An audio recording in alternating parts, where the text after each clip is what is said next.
Muito boa tarde, senhoras e senhores. Programa Fim de Tarde de Dois Irmãos, entrando no ar, estamos com um atraso de 12 minutos aqui na entrada, estávamos esperando, ainda seguimos esperando o meu querido amigo Neymar Luft, do Centro de Pinturas, né? Eu acho que o Neymar está atendendo um cliente lá e ele ainda não vem, o programa é ao vivo aqui. Aí, Neymar, se tu está assistindo aí, fecha a conta, passa a régua, fecha a conta e vem embora. Estamos te esperando. Mas, enquanto o Neymar não chega, nós estamos aqui com a Jaqueline Soares Schnepp e o Dr. Jonatas Grellman Bräuning, que da Dr. Vet, né? O pessoal. Doutor, quantos anos já tem para o Dr. Vet? 11 vai fazer 12 anos já. 12? Vai para 12 anos. 12 anos.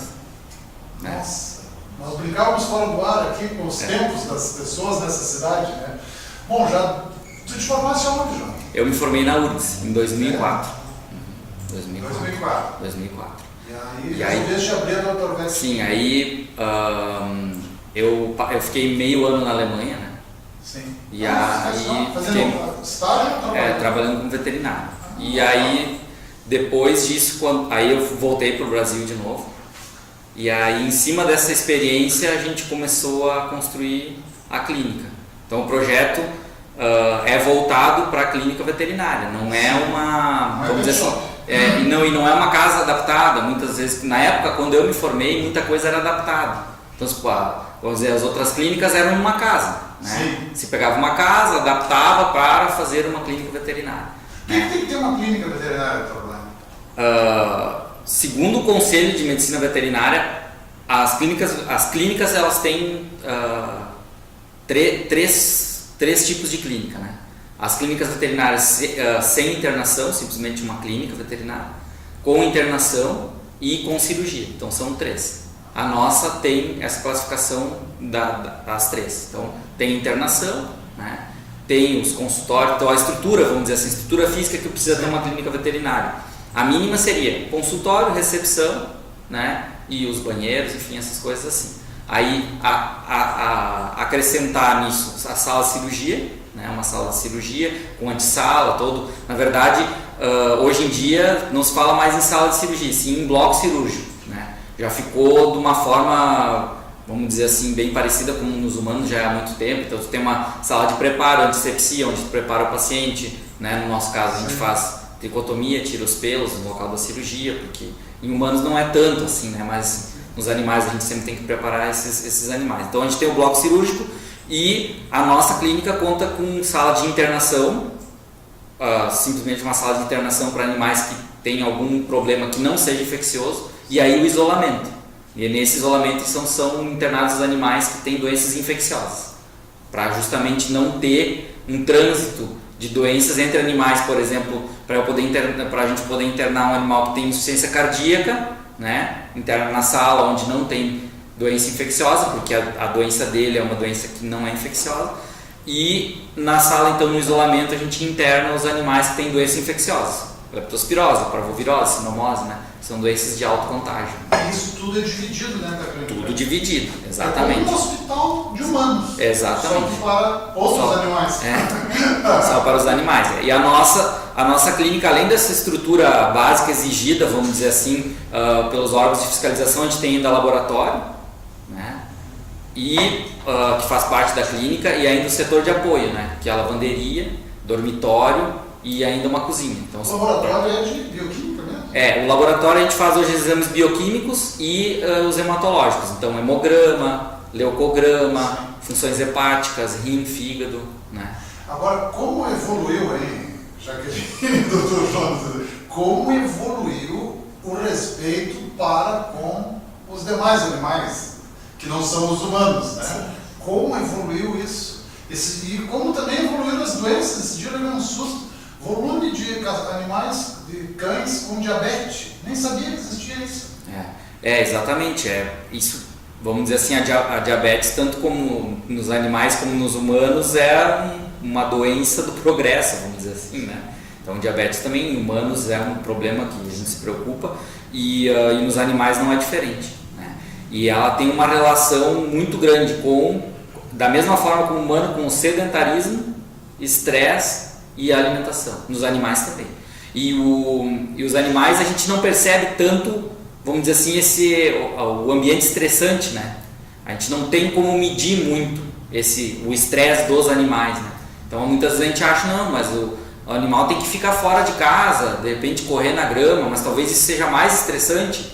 Ir para um parque, ir para algum lugar livre onde ele possa correr, talvez é mais estressante do que ficar dentro do apartamento, onde ele está acostumado. Dependendo do cão, da raça, ou de um gato, enfim, ou de qualquer outro animal. Vai depender muito do ambiente ou da percepção que ele tem do ambiente. Talvez um ambiente que a gente imagine seja um ambiente bacana, legal para ele, seja extremamente estressante. E por que, por exemplo, estressaria um cão, vamos supor, ele está em ao ar livre?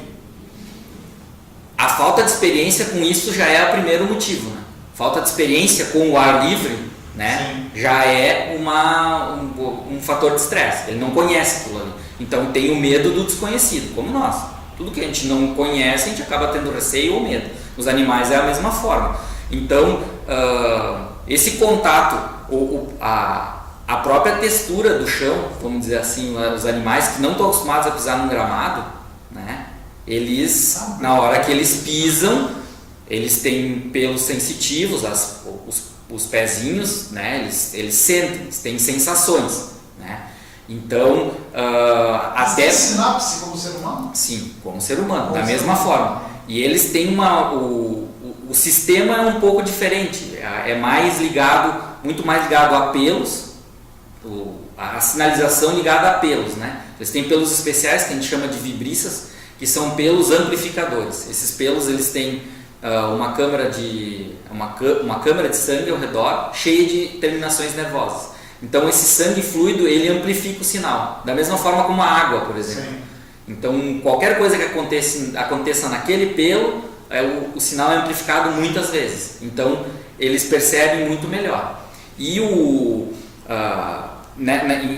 em grandes metrópoles, não é o caso de Dois Irmãos, onde a gente não tem muitos animais assim ainda, já tem bastante apartamentos, mas não é como, por exemplo, cidades grandes, ou gigantes, vamos dizer assim, como São Paulo, Nova York, onde os animais praticamente só estão dentro de casa, né? Eles já têm jardins para socialização e para fazer com que esses animais tenham contato com diferentes ambientes para justamente melhorar a qualidade de vida.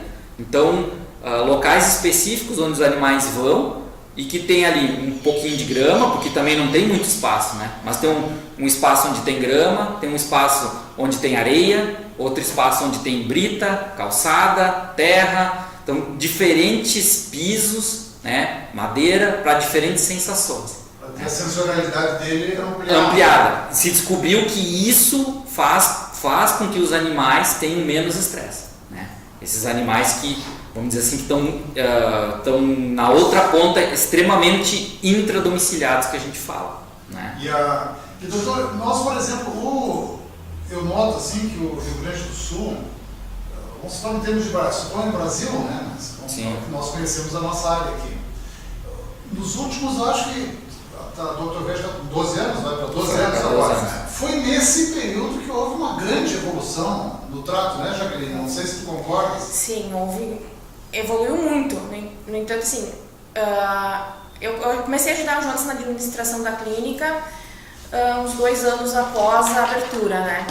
Então, no entanto, que a gente levou bastante tempo até definir qual laboratório que nós iríamos escolher para adaptar a nossa realidade. E nesse período, a evolução foi gigantesca, assim, ó, tanto no posicionamento dos proprietários com seus animais, quanto na evolução de produtos, né, e tecnologias e técnicas até para te poder oferecer um serviço melhor para o teu cliente, tanto na área de estética quanto na área de clínica veterinária, né? No entanto que hoje a Dr. Vet não atende só clínica geral, tem os especialistas também, que vêm até Dois Irmãos, conforme necessidade do cliente para atender. Um cachorro diabético, um cachorro cardíaco. Então, clientes de fora? Clientes de Dois Irmãos, com profissionais que vêm de fora para atender na nossa clínica. Com suas especialidades. Com suas especialidades. Quais são elas? Hoje a gente tem cardiologia, endocrinologia, a dermatologia, a acupuntura, odonto. Acupuntura em cachorro. Sim.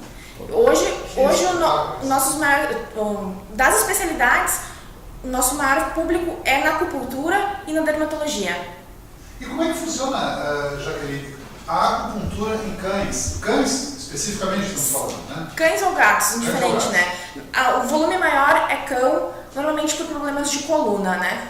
Então, justamente por cachorro ser sedentário ou ser mais gordinho, acaba lesionando a coluna e que nós, em Dois Irmãos ou até no Rio Grande do Sul, não tem muito como a gente fazer algum exame muito avançado, até tu acaba botando um cachorro numa cadeirinha, às vezes tu resolve só com a acupuntura, né? E como é que, por exemplo, vem um profissional, porque a acupuntura são pequenos... São agulhas como agulhas nos humanos, né? E como é que o cachorro para colocar isso? É isso, assim, ó. Como é que vocês conversam com o cachorro? Na verdade, a primeira consulta é um pouco mais demorada, né? O proprietário... É feita uma entrevista com o proprietário, né? Justamente para a gente conhecer a rotina desse animal e saber por que aconteceu a lesão ou o que está ocorrendo, né? Às vezes uma acupuntura até um motivo de estresse do cachorro também já resolve. O cachorro é muito agitado, então tem pontos como em humanos, para acalmar o cachorro, para evitar com que ele fique defecando. No entanto que nós temos 2 cães que fazem acupuntura porque são mais velhos e têm problema de coluna e elas ficam super tranquilas. Elas ficam deitadinhas na mesa, a doutora vai aplicando as agulhas e elas... Paradinho, porque alivia, né? Alivia a dor. Então, como no humano, né? Dói a picadinha, onde na parte lesionada, né? Lógico. Mas então, quando está muito dolorido e eles não deixam, a doutora vai fazendo em outros pontos que interferem no ponto da lesão. Então, eles vão indo e eles vão se acalmando e vão ficando tranquilos. Isso é recente, doutor Jonas? Não, a acupuntura já é... A acupuntura é milenar, né? É, mas em animais, assim... Ela, vamos dizer, na sua raiz, lá onde ela surgiu, ela já era feita também em animais. Né? É uma especialidade que no Brasil é mais recente. Os primeiros médicos veterinários acupunturistas, eu acredito que deva ter uns entre 18 anos, mais ou menos. Os primeiros acupunturistas. Porque existia... recente, né? Não, já tem bastante tempo. A grande dificuldade era que esses cursos aconteciam todos eles em São Paulo. Então, para o médico veterinário, um curso de 2 anos, né, uma especialização de 2 anos, para ter que ir a São Paulo, imagina 18 ou 20 anos atrás, ir uma vez por mês ou a cada 2 meses a São Paulo, né, para fazer um curso de especialização, era bem complicado. Agora, a Liga Homeopática e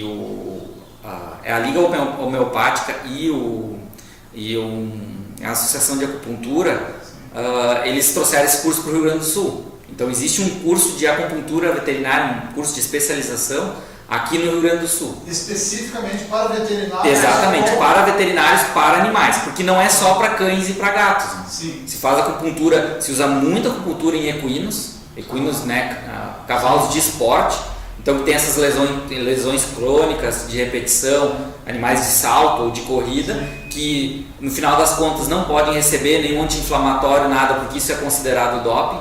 Então cresce nessa área a acupuntura. Ela tem uma diferença tanto a acupuntura como a homeopatia, elas têm uma diferença com relação à medicina ocidental, em função de que elas tratam o indivíduo como um todo. Então isso faz bastante diferença. É que nem a Jaqueline falou, se faz uma entrevista. Então eles tratam o indivíduo, não tratam apenas o problema que ele tem. A medicina ocidental... é total. Exatamente, sistema, né? é um tratamento holístico que eles falam, né? A diferença entre a alopatia e a homeopatia é essa. A homeopatia acaba tratando um sistema. É isso, acaba tratando todo o indivíduo. Político, como você disse. Exatamente, acaba o uso de tudo, né? Então acaba tratando todo o indivíduo. Então pergunta, e muitas vezes o que está interferindo naquele problema que o animal está apresentando, às vezes é alguma outra coisa que nem tem uma relação direta com aquilo que ele apresenta, né? Então isso é o bom da acupuntura, que trata o indivíduo como um todo, tanto a acupuntura como a homeopatia. Vou fazer uma pergunta da acupuntura, doutor. Funciona? Funciona muito bem. A dúvida que sempre se teve, né? Funciona ou não funciona? Então ela funciona. Funciona. Profissional Sim, a experiência que a gente tem é muito boa, né? A acupuntura tem diversos casos, né? E também vai depender muito do grau de lesão, né? Em que o cão chega, vamos dizer, para o atendimento. Então tem cães que vêm com uma lesão recente, esses são muito mais fáceis de resolver, né? Porque hoje o grande volume, como a Jaque falou, o grande volume que a gente tem hoje é o de animais com problemas de coluna, né? Os problemas de coluna são os mais comuns, né? Tratados pela acupuntura hoje, né? Coluna é o mais comum. É o mais comum. Se pode tratar rim, fígado, coluna. normalmente as hérnias de disco. É, Né? As hérnias de disco. Hérnias de disco e as compressões nervosas, né? Causadas pela hérnia, enfim. Com isso, o animal... Um cachorro tem hérnia de disco. Um adulto que carrega peso, a gente entende, né? Mas e um cachorro? Que ele anda na horizontal. Eles têm em duas situações específicas, né? Que podem se misturar. A primeira é o formato alongado do corpo. Então nós temos raças predisponentes. Por exemplo. Linguicinha, Basset Hound, né? Que são cães que pelo formato do corpo, de terem um corpo muito comprido, né? Acabam tendo... A coluna já é longa a demais. coluna é longa demais, né? E aí com isso eles acabam tendo uma flexão ventral e podem acabar tendo a herniação. Outros animais têm herniações pela fragilidade já na sua constituição, né? Na constituição do corpo individual, né? E aí podem ter alguma lesão praticando algum exercício, saltando do sofá, pulando, descendo escada, correndo, brincando com outro cão, algum choque que pode causar então alguma lesão mais grave de alguma herniação, principalmente na região lombar, né? Então essas hérnias elas vamos dizer assim, seriam as de origem orgânica com relação à raça e mais traumática de outros animais. No caso do cachorro, então, por exemplo, nós vamos tentar, nessa foto que está atrás do senhor aí, o senhor consegue ver por aqui, por exemplo, né? Só baixa um pouquinho mais de imagem disso. Lá, esse cachorro está sendo submetido à acupuntura. Exatamente. Essa é uma foto em que o cachorro... Olha, o senhor está dando uma coisa que eu não sabia. Sim. Isso aqui deve ser um monte de gente que também não sabe isso. E o resultado é fantástico. Tem cães que não caminham e já voltam a ficar de pé na primeira sessão. O cachorro entra no consultório sem caminhar e na primeira sessão ele já fica de pé, o que é um grande progresso, né, para quem... Mostra né? a segunda foto, pode vir pela frente, nós temos a outra imagem, aquela que nós temos. Aqui, esses são todos os pontos, mais ou menos, onde a acupuntura pode atuar em cima de um cão, então. Exatamente. E de onde vem esse profissional, doutor? Essa é uma especialidade. É uma especialidade, sim. Ela mora em Sapucaia. Uma doutora? É uma doutora. Ela mora em Sapucaia e ela atende todo o Vale dos Sinos aqui e a gente tem uma parceria com ela já de muitos anos. Ela vem sempre pra cá. A pergunta é, claro, se o teu animal está sofrendo, nada é caro, né? Mas Não é. O tratamento, a consulta e o tratamento segue vamos dizer assim, os padrões de clínica geral praticamente, né? O que acontece na acupuntura é que a consulta acaba sendo um pouco mais cara em função da entrevista, a conversa ela é mais demorada, né? A gente já pede para que os clientes tragam os pacientes com mais tempo, então demora 1h30, às vezes 2 horas esse primeiro encontro, né? E o que mais vem, gato ou cachorro? Mais cães. Mais cães. Ainda não se tem tantos gatos, né? Tem bastante gato, mas os gatos eles ficam mais dentro de casa, então também vivem mais isolados, eles têm um comportamento diferente e com isso a gente não percebe tanto a quantidade de gatos que tem, né? Os cães chamam mais atenção porque, claro, é o volume maior, né? Mas os gatos vêm crescendo muito, né? Por ser uma brincadeira aqui, que quando eu, imagina, né? Quando eu nasci, 60 anos atrás, tinha um ditado, né? Mulher e gato é em casa, homem e cachorro é na rua. É uma outra época, né, Jaqueline? Tinha nada a ver com o dia atual. Mas, então os gatos são mais, digamos assim, caseiros mesmo, né? Os cachorros, eles são mais corredores de velocistas.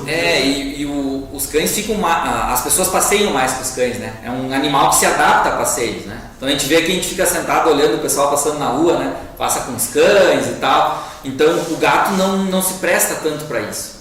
Mas isso é uma grande vantagem. Algumas pessoas, o crescimento do gato vem, né, da criação de gatos, vem em função disso aí, de ser um animal independente. As pessoas que têm um ritmo de vida muito acelerado acabam tendo gatos para justamente por ser um animal independente. Né? Deixa eu só lhe dar um cortezinho aqui, vamos pegar as mensagens, né? Senão o pessoal fica chateado aqui, nós não damos as mensagens aqui. Márcio Freitas, saudades dessa cidade. Tu está morando onde, Márcio? Você está fora da cidade aqui, né? Neuza Leandro, olá, boa tarde. A Neuza é criadora de cães. A Neuza é daqui, ela mora ali atrás, perto daquelas ruas da prefeitura. Sim. E ela cria aqueles... Sheepdog. Grandão? Assim, Grandes. Ela tinha Sheepdog. Sheepdog, né? Sheepdog. Neuza, manda uma foto dos seus cachorros para nós mostrar aqui, Neuza.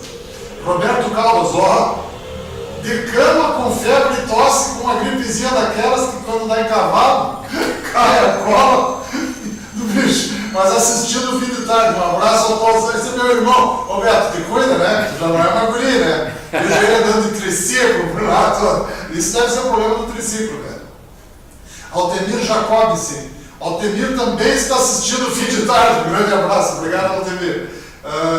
Márcio de Freitas dizendo que está com saudade dessa cidade. Diz para nós onde tu está. Um abraço para a Marlise Bastian, para a Marineide Lennington, que está dando boa tarde aqui para nós. Boa tarde. Adriane Aline Wiltchen Dillenburg estão nos assistindo, muito obrigado. A Tiara Broilo e Jaque e Jonatas. Tiara Broilo, isso deve ser conhecido de vocês. Ela botou a Dr. Vec, essa deve ser do time lá. Né? Fernando Lenin também, um abraço. A Sofia Stoffel, a Gisela Henninger. Se o povo todo quiser, estão nos mandando. Pode mandar as mensagens, nós lemos aqui. Às vezes tem vídeos que a gente não consegue, se envolve no assunto aqui. Eu estou olhando numa. Já estava pensando aqui enquanto vocês falavam. Eu creio que eu acho que uns 15 anos atrás, pelo menos, né?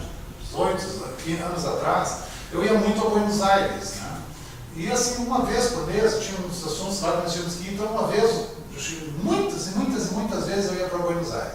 E eu chegando lá, reparei que nós aqui tínhamos cães, e os pets, né, bichinhos, mas nem próximo do que tinham os bonairenses lá. E lá existia, quando me chamava muita atenção que eu via, de repente, um sujeito, uma pessoa lá, homem ou mulher, com uma mão assim, uns 5, 6 cachorros de todos os tamanhos, de pequenos, numa mão, 5, 6 em outra, andando por onde, mas quem é esse povo aqui? Deve ser cuidador de cachorro. Vi uma vez, vi duas, vi 3, e aí fui lá, vou fazer uma entrevista. Isso é impossível.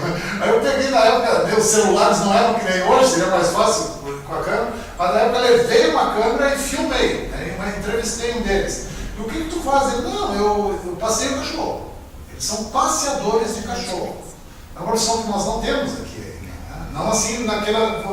Aí eu quis saber dele quando é que ele ganhava. Ele cobrava na época 100 pesos por mês para passear o cachorro 2 vezes por semana. Então, aí ele passeava o cachorro por 2 horas. Durante 2 horas porque lá em Buenos Aires tem muitas, vocês devem conhecer lá, tem muitos lugares específicos para levar os cães, isso que o senhor estava falando antes ali, né?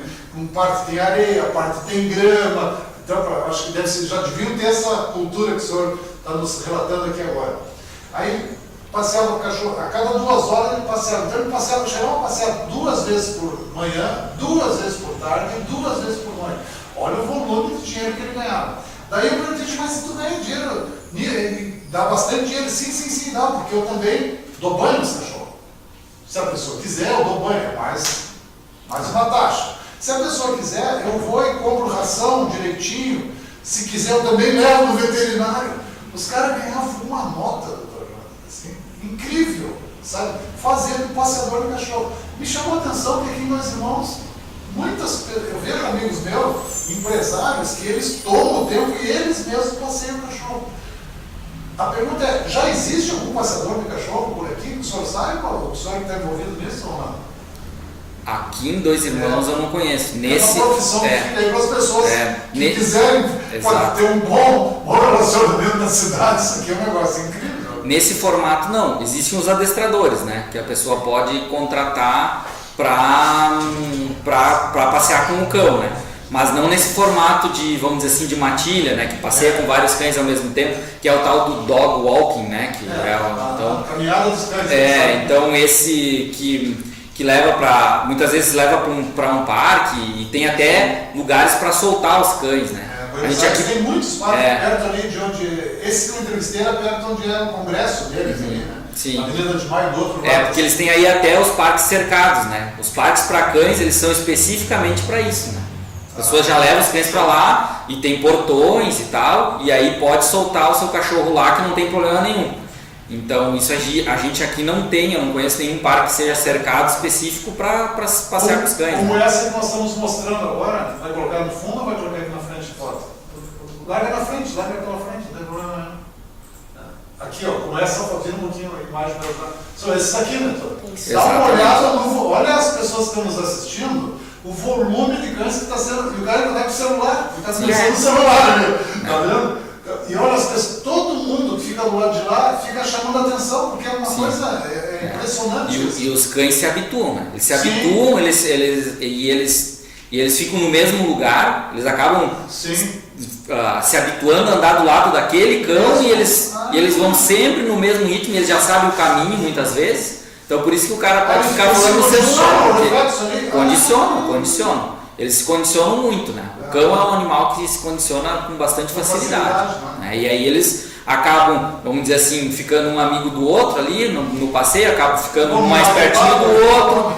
E aí eles vão se condicionando e aprendendo o caminho também, né? O que é uma vantagem para a pessoa que está conduzindo, porque aí ele já sabe, ó, naquela esquina eles vão dobrar à esquerda. Ele não precisa convencer todos os cães a dobrar, eles já vão e os novos vão junto, né? E não dá briga. É isso que me chama a atenção, porque eram cães de todas as raças possíveis e tamanhos também, né? Sim. Tinha os pequenos, os grandes, os enormes, assim, e nunca vi uma briga daquilo.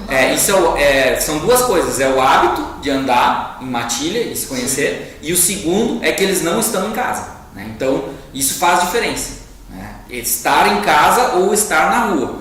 Quando os animais estão, principalmente os cães, estão dentro do seu domicílio, eles normalmente podem ser mais agressivos com outros animais ou com as pessoas, né?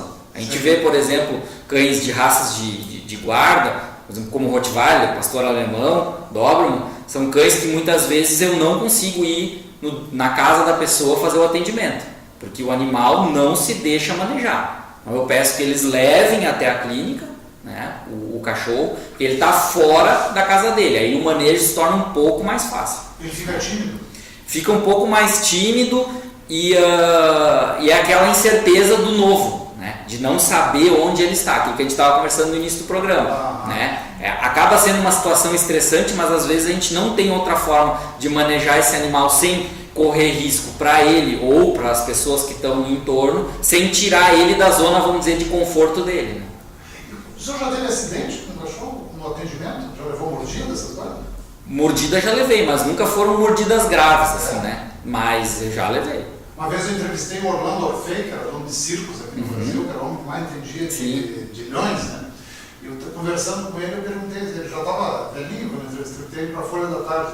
E aí ele disse assim, e os acidentes? Dizer assim, já tive 180 acidentes. Com leões, Orlando Orfei. Que figuraça aquilo, né? Que isso aí... E qual é o cão mais difícil de tratar assim, do trato, doutor? Porque se fala que, por exemplo, você citou o Rottweiler. O Rottweiler, a princípio, é grande, é ligeiro, é nervoso. Sim. Né? Qual é o mais difícil de tratar? Vou dizer que o mais difícil no geral é o cão que tem medo.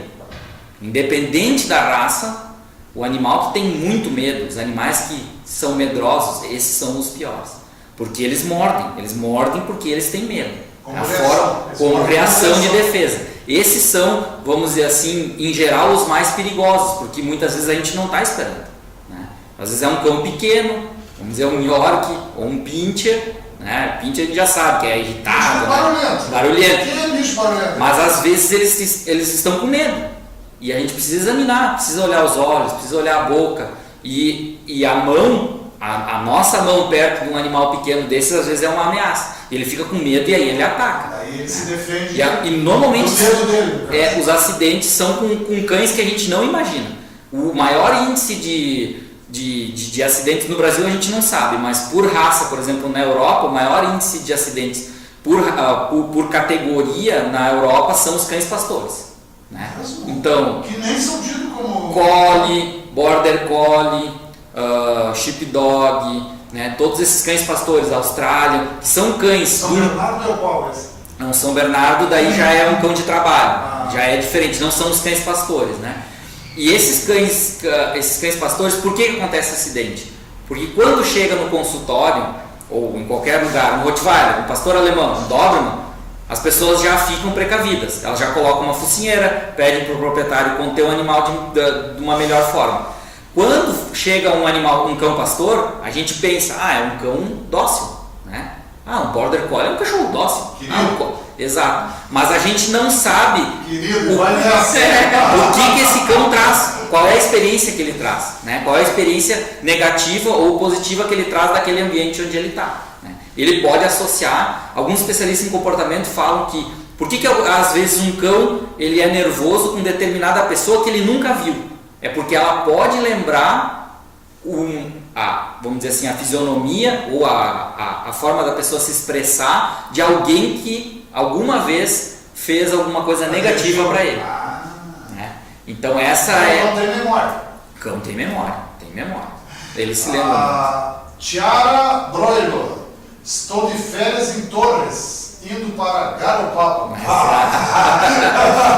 Quem não queria, hein, Tiara? Mas assistindo sempre o jornal. Um grande abraço. Obrigado, Tiara. Uma honra te ter aí. Madalena Stout-Brand também assistindo, mandando um abraço. E a Jane Kronbauer, Dr. Vet, essa já é uma outra aqui da equipe de vocês aí, talvez, né? Jaqueline, tua parte é administrativa, né? Qual vocês têm vários setores ali dentro, né? Porque olhando ali, vocês tem o doutor lá que está na área, botando a mão na massa junto com os animais, mas tu tens que administrar, primeiro, pessoal, compras, pagamentos, impostos, essa coisa. É complicado a administração de uma clínica veterinária? É e não é, né? Falando de administrador para administradora. É divertido, tem dias que é divertido. Mas assim, porque assim, é um cliente fica tudo uma barbada. É um cliente que é bom. Tipo assim, é bom porque a gente está com uma equipe super legal, né? Todo mundo empenhado. Então a gente está evoluindo, todo profissional que vem trabalhar com a gente normalmente já vem com esse intuito de evoluir com a gente. Então, porque hoje em dia tu sabe que o mais difícil normalmente é tu conseguir um profissional que atenda a tua necessidade, né? Porque às vezes ele tem uma expectativa, chega lá, não, mas não era isso que eu pensava que fosse, né? Então começa a complicar. Então o pessoal se empenha, então já está um pouco mais tranquilo assim a nossa equipe está cada vez maior, né? Então a parte de estética, tem os especialistas, então o pessoal já conhece como é a nossa política de trabalho, então vai ficando, o resto a gente vai adaptando, né? Tipo questão de impostos, tudo, a gente vai jogando e vai atendendo o cliente da melhor forma possível, que é o que nos dá. Nosso foco é o nosso cliente, né? Eu fico impressionado com isso de vocês terem profissionais de especialidades vindos de fora, né? Nós falamos da cultura, tu também falaste em cardiologia. Cardiologia, dermatologia, endócrino, O endócrino é em relação ao que para os cães? Vamos dizer assim, são as doenças hormonais que você fala. Hipotireoidismo, diabetes, obesidade também, hoje que é um problema, né? Então, muitas vezes tem muitos cães obesos. Exato. Isso é o que, doutor? É uma doença ou é o excesso de comida mesmo? Não? A gente tem as duas situações, né? Existem as duas situações, excesso de alimento, né? Então porque as pessoas têm prazer em alimentar os cães, porque isso gera uma felicidade no cão, então gera prazer na pessoa alimentar o cão, e com isso muitas vezes gera sobrepeso.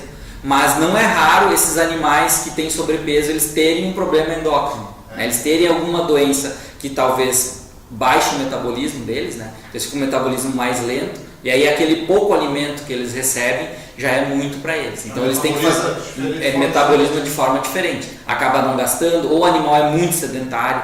Então a gente tem um problema dos animais de meia idade até o início, vamos dizer assim, da fase sênior. Né? Esses são os animais que têm o maior problema com a obesidade. Né? Depois disso, os animais já geriátricos, eles já começam a entrar em outra fase, que é a do catabolismo. Eles começam a se consumir. Né? Então a gente começa a ter menos massa muscular, o animal muitas vezes ainda aparece bem, mas ele tem muita massa gorda e pouca massa muscular. E aí com isso também, com a idade, acabam aparecendo mais problemas endócrinos, né? Principalmente os problemas de glândulas adrenais, né? Os hiperadrenocorticismos e a diabetes também, né? Que é a secundária muitas vezes a essa obesidade. E falando aí de geriatria de cães, no caso, né? Qual é a idade média do cão? Você diz que o cachorro, quando ele tem 10 anos de idade, teria 70, se fosse humano. Funciona esse parâmetro, doutor João? Tem relação direta com o tamanho. Tá? Cães pequenos, essa relação, vamos dizer assim, 1:7 é menor. Né? Vamos dizer, não chega a ser 1:7, é 1:5, porque a gente vê assim, por exemplo... Não é tão boato assim. Então, não é. Na média 1:7 seria, né, 10 anos, 70 anos, seria bom, para cães médios. Né? Os cães muito pequenos, essa relação não funcionaria porque eles vivem mais. Né? Então hoje a gente vê cães, vamos dizer, cães bem pequenos, Pinscher, York, os Poodles bem pequenos, Chihuahua, né, que são os mais comuns, esses cãezinhos pequenininhos. Agora os Lulus, miniatura, os cães vivem 15, 16, 17 até 20 anos. Existe uma expectativa que os cães que hoje giram em torno de 5 anos, que têm em torno de 5 anos dessas raças pequenas, eles atingem uma idade de 20 anos. Chega a 20? Sim, porque não é raro a gente ter hoje cães com 15, 16 anos. Só que eles vêm de uma tecnologia, como a gente já falou, uma tecnologia bem diferente, que nos últimos 10, 15 anos cresceu muito a área de assistência veterinária, prevenção de doenças, vacinas, exames preventivos, o diagnóstico é melhor, então aumenta, né, a expectativa de vida exatamente, a expectativa de vida dos cães.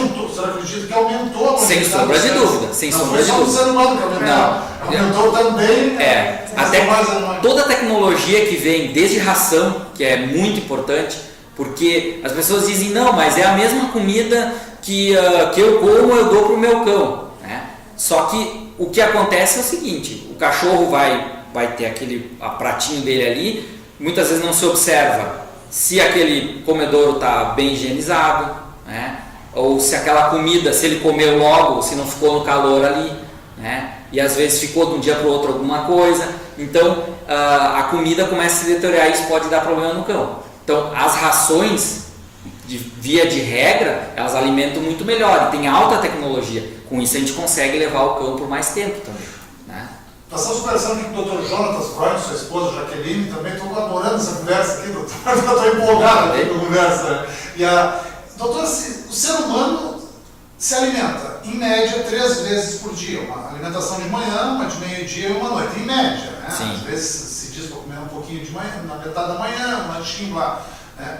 E o cão, especificamente, quantas vezes por dia? Porque eu já rebato a pergunta, porque há quem diga que se dá uma vez por dia comida para o cão.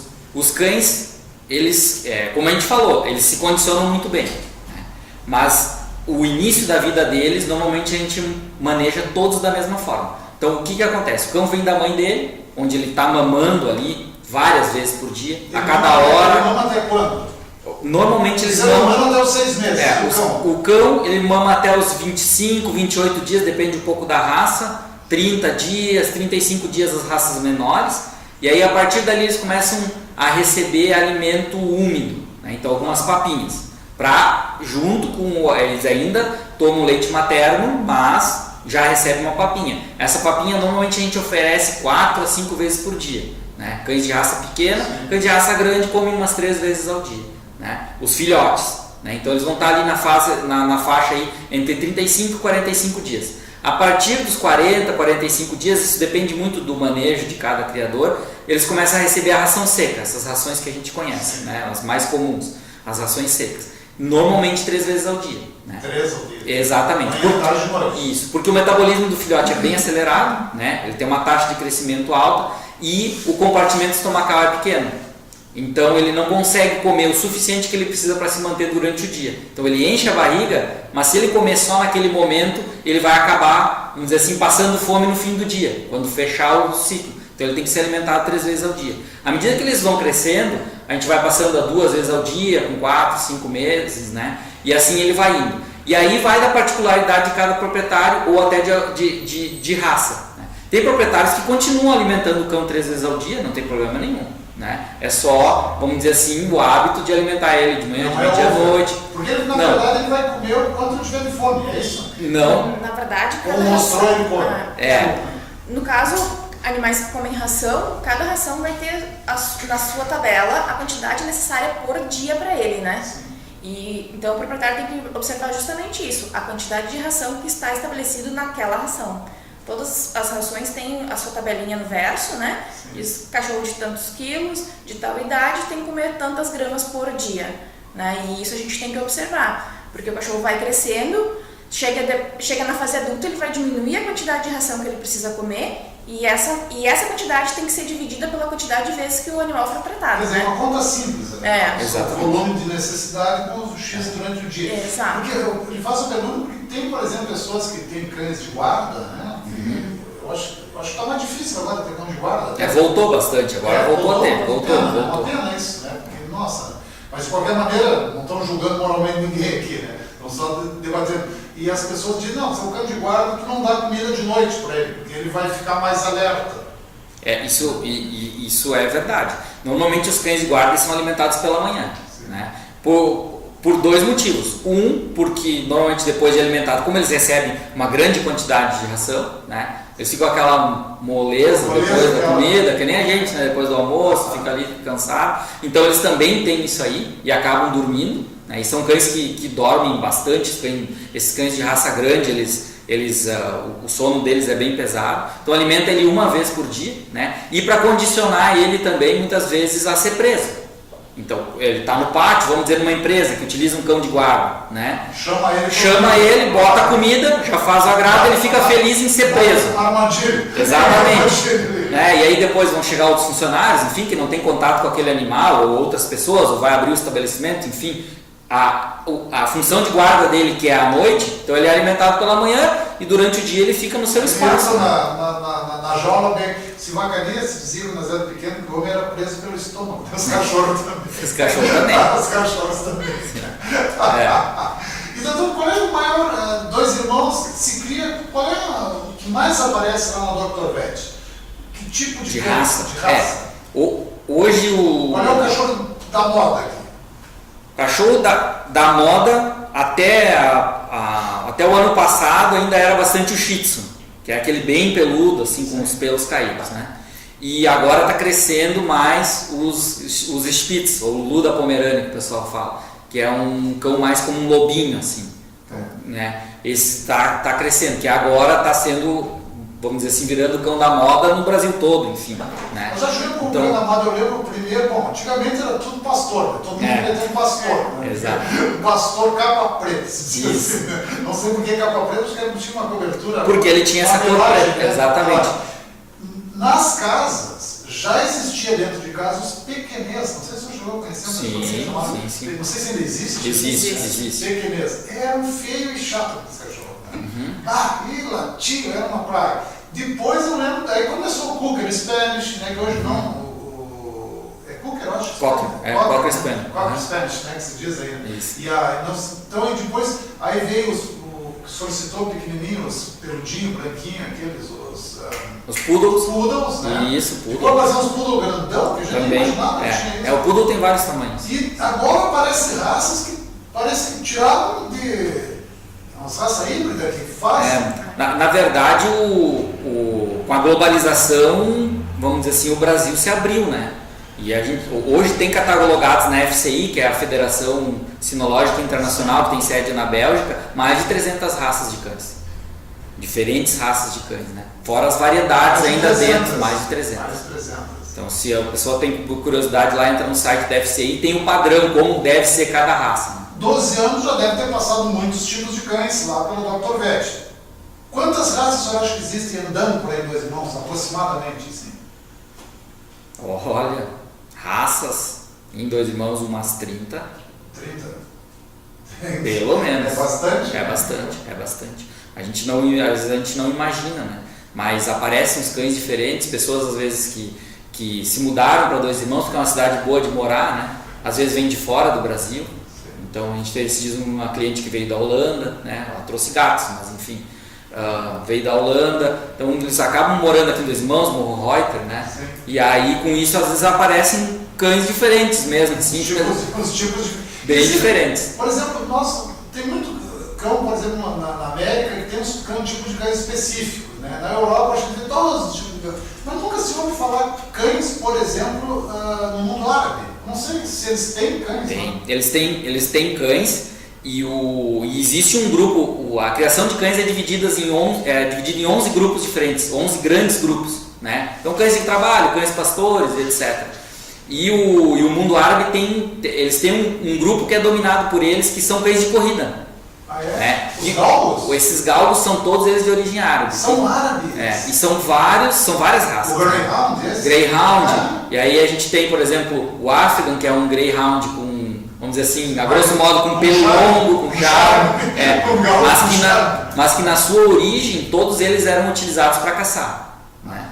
Então para caçar cervos nos desertos, né? Aqueles oryx, esses animais até lebres. Então eles largam esses cães e esses cães correm muito. Árabe. Eu fui numa criação de Greyhound nos Estados Unidos, e quem trouxe o Greyhound para os Estados Unidos foi o Custer, o General Custer. Sim. Ele, que era os cães de corrida na Inglaterra. Isso. E tem no meio oeste americano tem muita corrida de cão lá.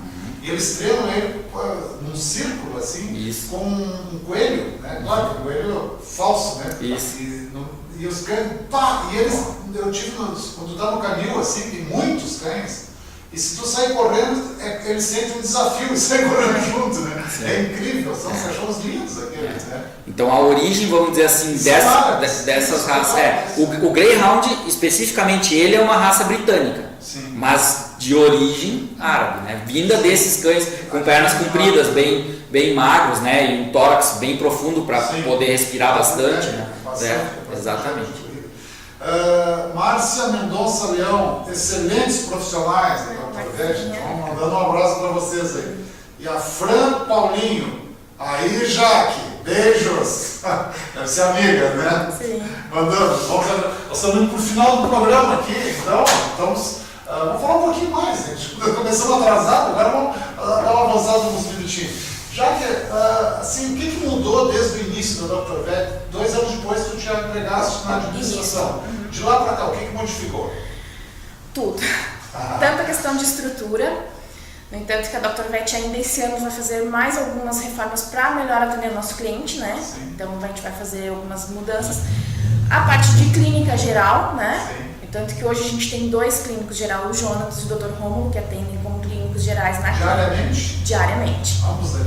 Justamente por isso, porque o nosso volume foi aumentando e como o Jonas atende fora e faz outras coisas, se envolve com outras coisas, os nossos clientes acabaram ficando um pouco carentes de atendimento, então era muito difícil. Então a gente conseguiu um profissional que se encaixasse no perfil que a gente definiu, né? Então ele veio trabalhar pra gente e está se adaptando super bem, os clientes estão gostando.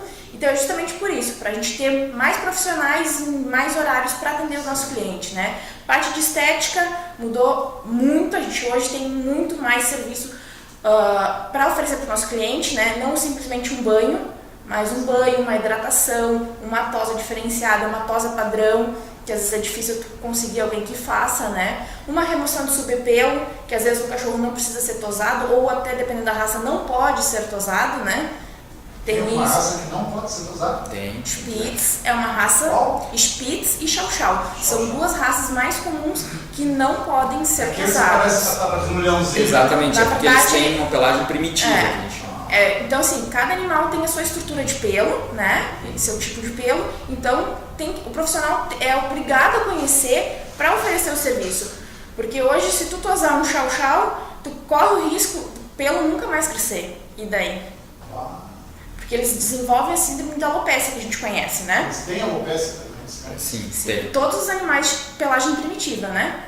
Os mais conhecidos eram o Spitz e o Chow-Chow, né? E por que se chama primitiva, doutor?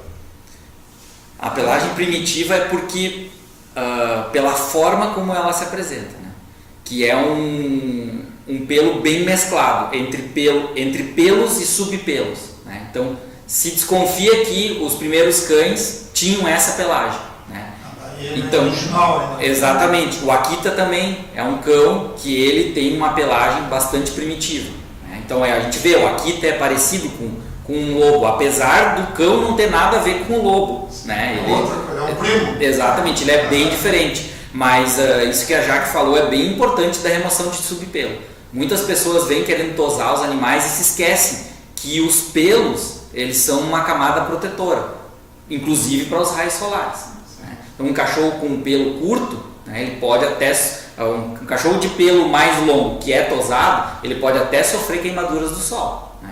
Então é como uma pessoa corta o cabelo muito curtinho, né, pega sol, queima o couro cabeludo, apesar de ter cabelo, né? Então a gente lá na Dr. Vets, a esteticista faz a remoção de subpelo para que perca aquele volume de pelo que causa o calor, mas que não perca aquele pelo de proteção. Então o cão perde aquela lã, vulgarmente falando, fica preenchendo entre o pelo e a pele, fica essa lã que normalmente vem do inverno, né? Os animais se preparam para o frio, é retirado agora nessa época de primavera, início de verão, para aliviar o calor, né? E aí com isso... Isso tudo vocês informam lá, gente? Sim, a gente orienta porque assim, na verdade, até quando o cliente chega e insiste em tosar o cachorro dele, ou a gente se nega ou ele assina um termo de responsabilidade. Porque depois, se ele tiver essa síndrome, a gente não tem mais o que fazer, né? A gente pode fazer tratamento, corre o risco de crescer ou não o pelo, né?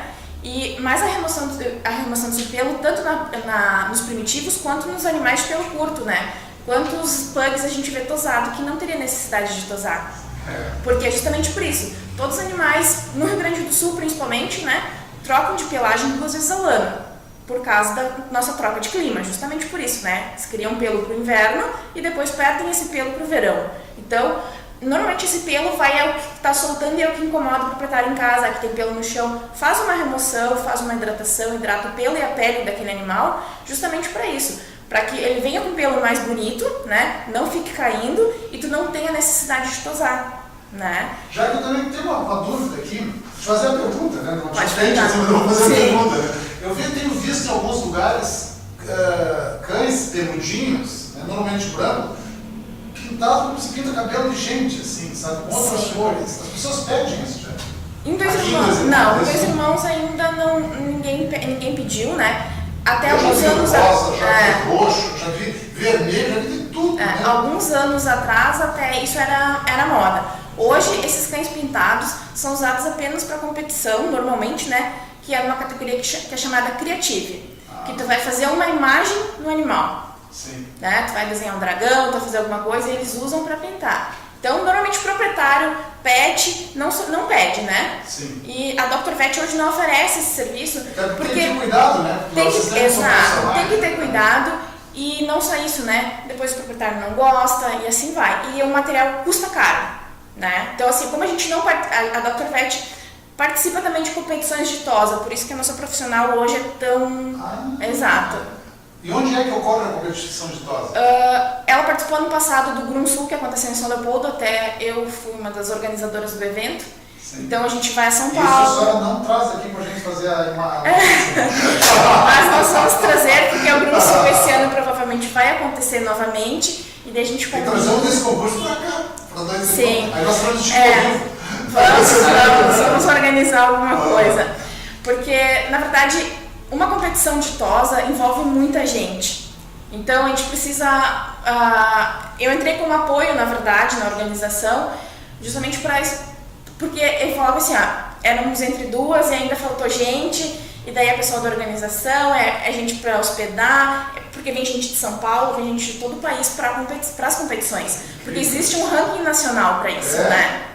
Justamente para a evolução dos profissionais da área, né? 8 e 9, doutor, eu vou fazer uma pergunta boba aqui, mas eu sempre pergunto, já perguntei isso para o pessoal da Associação dos Animais aqui de Dois Irmãos, né? Quantos cães tem em Dois Irmãos? se tem uma ideia de quantos cães, nós temos esse levantamento demográfico, cão gráfico, né? Em Dois Irmãos não tem como dizer, acredito que não se saiba quantos cães tem. Mas são milhares, né? Sim, sem sombra de dúvida. Certamente são milhares de Sem cães. sombra de dúvida. Deve ficar, eu acredito, na casa de 18 mil. 18 mil. Alguma coisa assim. Se girar dentro da média que se tem por habitante no Rio Grande do Sul, deve ser em torno disso aí. E os cuidados estão melhores que no passado? Como é que o senhor vê isso? Sem sombra de dúvida, estão bem melhores. Vamos As lá. pessoas, elas têm, por terem mais contato, acabam criando um vínculo afetivo, né? Então, antigamente o cachorro ficava lá no pátio, né? Sim. Lá no pátio, cuidando do pátio, e ai deles se não cuidasse do pátio, né? E hoje em dia eles estão dentro da casa das pessoas, né? Às vezes amarradinho meio metro de Exato, É um Então, absurdo. Nós olhávamos aquilo assim, tinha até um vizinho, não vou dizer onde que foi isso, né? Se mudou para São Leopoldo e deixava o cachorro ali preso. Deixava numa casinha pequenininha, uma cordinha, deixava uma água, um monte de comida que estragava um dia, dois, ele, às vezes vinha uma vez por semana. Um dia eu peguei meu jeito e falei, soltei o cachorro. Soltei. O cachorro veio para minha casa, né? Aí comecei eu a alimentar. Digo, não dá, né? Aí quando ele veio, eu disse, não leva mal, tia, mas eu tinha dois caminhos. Ou eu te denunciava por maus tratos, ou eu assumia teu bicho. Sim. Ela ficou bem feliz, né? Até a senhora atendeu a academia, uma Sim, vez. sim, eu lembro. Atendeu para nós. Mas então, eu acho que os tratos estão melhorados hoje. sim, né? estão bem melhorados. Porque, justamente por esse vínculo, né? Se criou um vínculo com os cães, né? Com os cães e com os gatos, porque eles vieram para dentro de casa. E com isso as pessoas se preocupam também, né? Elas querem que os animais vivam mais tempo, cuidam melhor, né? Querem que esses animais então estejam limpos também para estar dentro de casa. Sim. Então a parte de estética, eu acredito que evoluiu muito mais do que a parte veterinária. Vamos dizer assim, de onde a gente está, vamos começar do início, de onde a gente estava com a estética veterinária e onde se chegou hoje com a estética veterinária, a evolução é muito maior nesses últimos 10 anos do que se evoluiu dentro da medicina veterinária como um todo, né? Porque a medicina veterinária já estava num plano um pouco mais alto do que com relação à estética. A estética hoje, a gente tem linhas fantásticas de shampoos, condicionadores e tecnologia para trabalhar o pelo dos animais da melhor forma, raça específica. Que acaba né? protegendo a pele também. Sim, Então, sim. Uma coisa não é só a estética, tem uma Não. coisa a ver com profundidade mesmo. Tem a ver com a saúde, né, do Isso. animal. Então, vamos dizer assim, a estética, o animal bonito é um reflexo de um bom cuidado, né? Desde a alimentação até, vamos dizer assim, o banho e a limpeza que é feita. E doutor, do que os cachorros ainda mais morrem? Já é de velho ou tem uma doença aqui, por exemplo, o ser humano, o que mais está matando é câncer.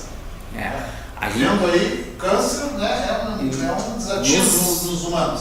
E nos cães? Nos cães, a gente tem muito problema com tumores também. Também. É crescente assim, e aí acabam morrendo muitos cães, né? Dos cães de idade, né? E aí os cães jovens são muito acometidos de gastroenterites, né? Essas diarreias com vômito e tal. Então, isso são doenças, vamos dizer assim, mais pediátricas, né? Mas os cães de meia idade, já para cães geriátricos, sem sombra de dúvida, os tumores são os maiores problemas. Né? E para nós encerrarmos assim, temos 2 minutos ainda pelo prazo do tempo, qual é o animal mais estranho que foi levado lá na Dr. Beth de Janeiro? Estranho para nós, assim, né? Alguém que cuida, sei lá, tem um lagarto de estimação, uma coisa dessa. A gente tem um cliente que tem um casal de gansos de estimação. É. E eles vão frequentemente visitar. Não dentro de casa. Não, Ele fica no pátio. fica no pátio, mas ele trata eles como os filhos, eles vão queridinhos, ficam lá. Aqui nos irmãos. Eles são do bom Não, eles são distância aberta. distância, só que eles têm com o Johnson também.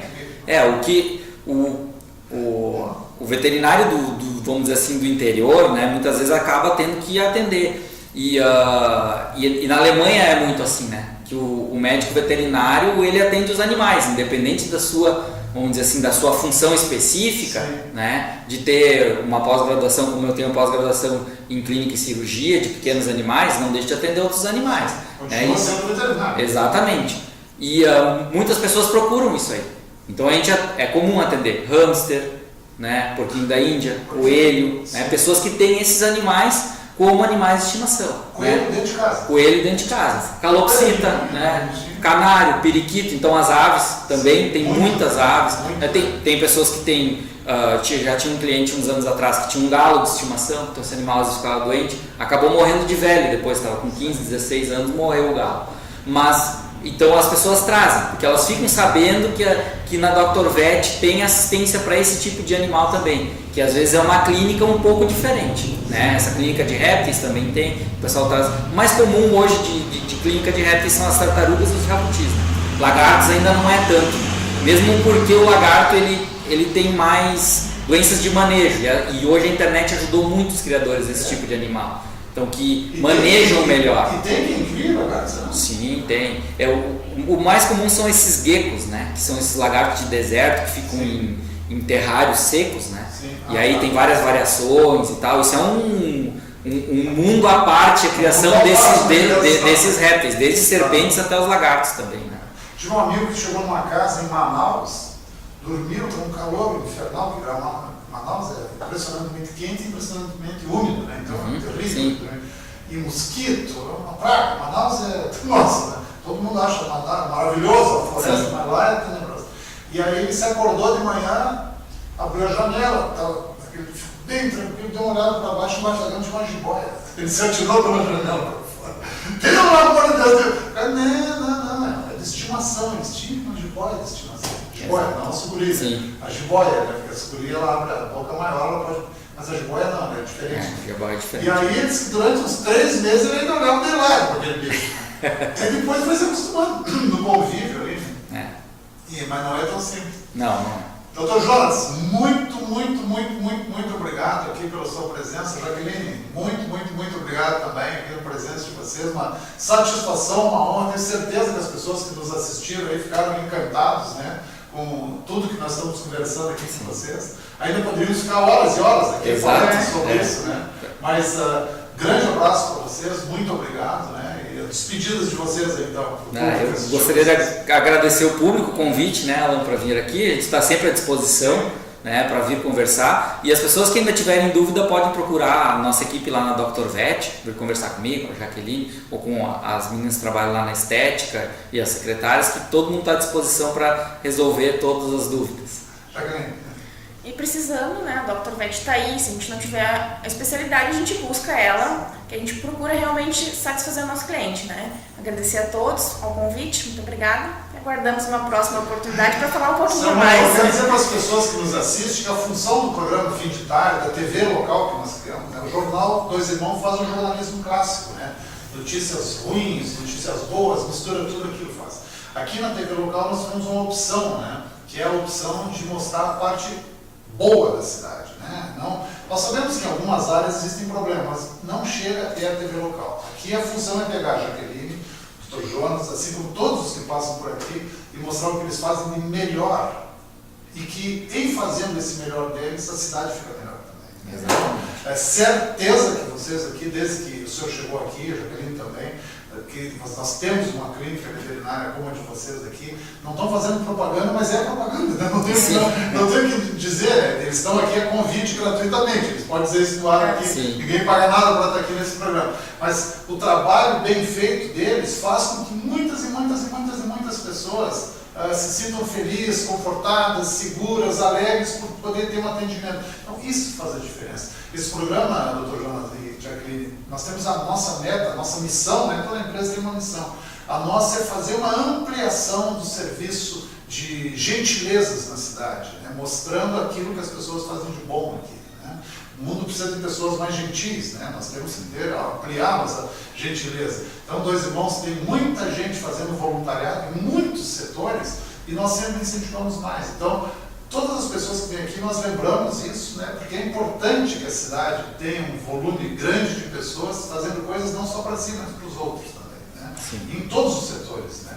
E, então, o nosso é trazer pessoas como vocês aqui mostrar o que a cidade tem de bacana, o que a cidade tem de bom e tentar, né, o nosso trabalho modesto, né, focando apenas no bem e no bom e no positivo, eliminando os negativos, né, mostrar que o bem e o positivo ainda é a esmagadora maioria, né, no Brasil. Só que, infelizmente, a nossa mídia, e eu participo dela também, né, estou cortando na própria cara, foca muito no negativo, e aí as pessoas acabam achando que o mundo está horrível, e não está, né? Nós sabemos que 99,5% das pessoas fazem tudo certinho, né? E assim como vocês fazem. Então, como todas as pessoas que nos assistem fazem. Então, eu quero agradecer as pessoas que curtiram o programa, que compartilharam o programa, agradecer a presença dos profissionais aqui, o Guilherme da técnica, né, a Sofia da produção, e agradecer a Deus, principalmente, que nos permite estar aqui todos os dias e voltamos amanhã, se Deus permitir, para apresentar mais um Fim de Tarde do Brasil. Amanhã é Educação, quarta-feira. Grande abraço, muito boa noite a todos. Até amanhã.